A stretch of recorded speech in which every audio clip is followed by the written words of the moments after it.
This was a really simple message from the people. Republicans aren't perfect, but the other side is crazy. And President Trump is going to do things differently, and we will pick a leader who will help him do that. We have a great Republican Party across the country. We need to have a Republican Party representing us as leader in the Senate. If you have talking heads on the left who still want to go down the line of their conspiracy theories, let them. Donald Trump's going to be focused on the American people. Yeah! The battle for the Senate leadership continues, and Rick Scott has drawn the support of MAGA. He came out with a 4-point proposal. He is currently a senator in Florida, previously the 45th governor of Florida, Navy vet, and a businessman. And he came out and posted this, says, "This is why I should be the leader of the Senate after Senator Mitch McConnell retires. 1, no more trillion-dollar omnibus bills." I like it. Fair and robust amendment process. Term limits for the leader so that you don't short circuit on national stages. Quick confirmations on Trump appointments. Says these are the immediate steps because the Senate, as we know, confirms appointments. There are immediate steps we can take, but we need to elect a majority leader who will make it happen. And so there's a bunch of back and forth on this. Charlie Kirk and the Charlie Kirk team have said, "I'm hearing the number of supporters for Senator Rick Scott is growing. We're making progress, but now's the time. Contact your senator if it's a Republican senator, or any senator, I suppose. It's time for the grassroots to make their voices heard. And so get out there, and if you're supporting Rick Scott, make your voice heard." Now, Trump came out, said the following: "Any Republican senator seeking the coveted leadership position in the United States Senate must agree to recess appointments in the Senate, without which we will not be able to get people confirmed in a timely manner. Sometimes the vote can take 2 years or more. This is what they did 4 years ago. We cannot let it happen again. We need positions filled immediately. Additionally, no judges should be approved during this period of time because the Democrats are looking to ram through their judges as the Republicans fight over leadership. This is not acceptable. Thank you. Your president is now finished." So Flannery Sloan, she's over also with TPUSA, was sharing this, says on November 13th, we need to elect Senator Rick Scott. He's an American first champion, and there's a back and forth on who it should be. Now, Senator John Kennedy came out, and so the Republicans are going to have to select their leader, and Kennedy is responding to this list. Benny Johnson posted a list, and apparently the list was a list of which senator was voting for which leader, and there's 3 people, Cornyn, Thune, and Scott, who were on the list, and it was purporting to tell us who was voting for whom. And here is what Kennedy says about that list. Well, there's an official-looking document floating around the internet that supposedly says, here's how every Republican senator would vote, and he or she would vote for Senate Majority Leader. And in an unprecedented act of selflessness, it has Senator Thune actually voting against himself and for Senator Cornyn. If you think this list is real or accurate, then you probably think that Elvis is alive and running a small bait stand on Lake Erie. We haven't even had a meeting yet to hear the formal proposals from the 3 nominees about how, if at all, they will run things differently than Senator McConnell. Here's what I know. We will pick a leader who will advance President Trump's agenda. We saw what everybody else saw on Tuesday night. Despite what the so-called experts in Washington say, with their NPR tote bags and their organic broccoli, this was a really simple message from the people. Republicans aren't perfect, but the other side is crazy. And President Trump is going to do things differently, and we will pick a leader who will help him do that. All right, so we don't know who he's voting for. Maybe he's told us somewhere else. I don't know exactly who it is. Part of the problem is we've got senators like this, right? This is Sean Davis, who's awesome, and highly recommend you follow him. He is somebody who says, John Cornyn, who's currently running for the Senate Majority Leader, called me a Nazi sympathizer last year when I said the U.S. should secure its own border before spending hundreds of billions of dollars on Ukraine, right? These are the things that we kind of get irritated about when they come out and they're like, you're channeling Neville Chamberlain, I see. He says, if you buy that nonsense, you're an idiot. Stop risking our security, wasting our money on stupid wars that have nothing to do with us. He was responding to John Cornyn. He's like, oh, you're just Neville Chamberlain. Like, you're just going to let Nazis run over all of Europe. Great. And there's been a lot of that, okay? Thune's got his own statements as well. A lot of disdain for anyone who has to challenge the foreign affairs that we're constantly involved in without anybody explaining why. Now, here is Rick Scott. He was on Fox News this morning saying, I'm getting votes, baby. We can win this thing. It's you against Senator Cornyn, against Senator Thune. Why are you the best choice? Well, first, happy Veterans Day. Very proud of my father, one of 3,000 people that did all the combat jumps with 82nd Airborne in the Second World War. He told me the Germans, the foxholes, the food were bad, so I joined the Navy. I'm very proud that JD is the first Marine enlisted, like I did, enlisted in the Marines, is the first Marine 2016, Vice President-elect in the United States, and I've got colleagues. So first, I want to thank everybody for their service. Thank God for people willing to put on the uniform. With regard to the Trump nominees, we got to get them done. Whatever it takes. If it's recess appointments, whatever it takes, we got to get these done. We know Schumer's going to slow everything down. I am all on board. We've got to change the direction of this country. The country voted. They want a change. They want the Trump agenda. They want his nominees. They want his policies. We've got to do everything we can to get that done. So, Senator, how's your chances looking? Because we're talking about a simple majority, right, that you have to get. It looks like you got Thune as well as my Senator John Cornyn from the great state of Texas, but they may split the vote. So how's it looking for you right now? I'm very optimistic. I believe I'm going to win. You know, Thune and Cornyn are friends. Here's what I bring to the table. I clearly believe in the Trump agenda, number one. I'm a business guy that had success doing exactly what we need to do in the Senate. We need to have a plan. We need to work a plan. We need to have a team. We need to measure ourselves. If we want to get all the nominees done, we've got to figure out a plan to get it done. If we want to get a balanced budget, we got to start today to get a balanced budget. If we want to get the border secure, if we want to get whatever policies we have to get through Congress, we have to have a plan, just like what you do in business. I ran a company with 285,000 employees. We had a written plan for everything to get it done. My colleagues have told me they want change. They want to be treated as equal. They want to be part of a team. They want to have an agenda. They want to have a great relationship with the House. They know I have a great relationship with Speaker Mike Johnson. So I'm very optimistic that I'm going to win because I'm representing Trump's agenda and what my colleagues want. So you have Elon Musk in your corner, you have Senator Marco Rubio in your corner, but it's a secret ballot. Do you have Trump in your corner? Well, I hope he weighs in. I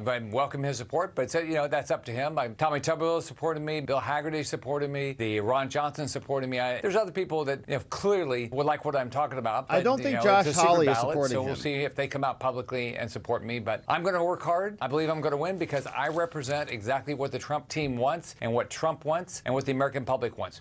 We have a great Republican Party across the country. We need to have a Republican Party representing us as leader in the Senate. All right, and there are some other interesting statements from some of his competitors. John McGarvey, for example, was giving us some quotes from Senator John Thune. Donald Trump should withdraw and Mike Pence should be our nominee, effective immediately, on 10/8/16. That was before Trump won. Then we saw John Cornyn. I'm disgusted by Trump's words about women, our daughters and sisters and mothers. And again, that was all before Trump won, so those are pretty old quotes. But still, maybe not. All right, we'll see. So meanwhile, we have Byron Donalds, who's out telling us what the first 100 days are going to look like, baby. And here's a little taste of that. Joining me now, Florida Republican Congressman Byron Donalds. Welcome back to Fox News Sunday. Good to be back with you. All right, let me start with this. Did you, going into Tuesday, imagine it would be quite as decisive as it was, not only at the top of the ticket, but the Senate, the House races as well? Still waiting on the House. Well, I did, but before we get to that, I want to thank the American people for voting for Donald Trump, for allowing us the opportunity to go in there and get the job done and making our nation great again. We're going to get to work. But to your question, I did think it was going to be decisive because it didn't matter what state you were in. The same issues were bothering the American people. A terrible economy, high inflation, open borders, and conflict around the globe. Donald Trump is the person, the candidate, the man with the ability to fix these problems. The American people saw it clearly. That's why his victory was overwhelming. Okay, let's talk about his critics who have now ominous warnings now that he is once again president-elect. David French writing at the New York Times, if Trump was telling the truth about his intentions, then he will attempt a campaign of retribution and mass deportation that will fracture justice families. and order. Job number 2 is getting our economy thriving again, becoming energy dominant again. That's his focus. His focus is the American people, not some enemies list that only gets talked about in the Daily Kos or Salon.com or any other place like that. He's focused on making our country great. And what will happen in our country is success is going to be the measurement that he will use to demonstrate he's back in the White House and back in charge of running this nation. The metric is success. There is no other measure. Okay, to that point, Joe Rogan, who was a late endorser of President Trump, says he now does have to take this sweeping victory. He's got great opportunity to try to bring things together and get things done. Here's what he said post-election. We appreciate Joe. He did come out and support him. Support a constitutional amendment to bring congressional term limits. That is something that overwhelmingly the American people have supported for a very long time. Look at what's happening already across the globe. Qatar wants Hamas out of Doha. You have the Chinese are signaling they want peaceful relations. You have the Russians and the Ukrainians now saying they're open to talking. The European Union wants to buy liquid natural gas from the United States. This caravan that was building